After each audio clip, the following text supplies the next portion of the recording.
I want to thank Terry. I want to thank the great fans of the state of Connecticut. Even though your basketball team hopefully will not play North Carolina.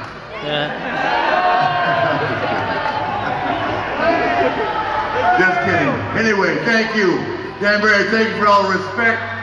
Thank you for honoring my son. I'm having a great time traveling around the country as my son starts off his wrestling career.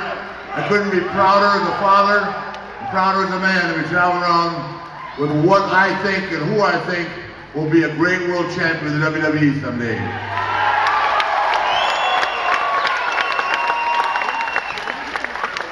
So Terry Allen, Big Time Wrestling, the WWE, and Chris Jericho, wherever you are,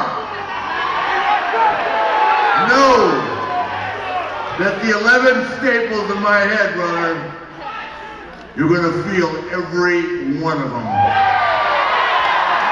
At WrestleMania on the 5th of April. That would be next Sunday.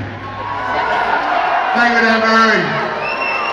Love you guys. Thank you so much for everything.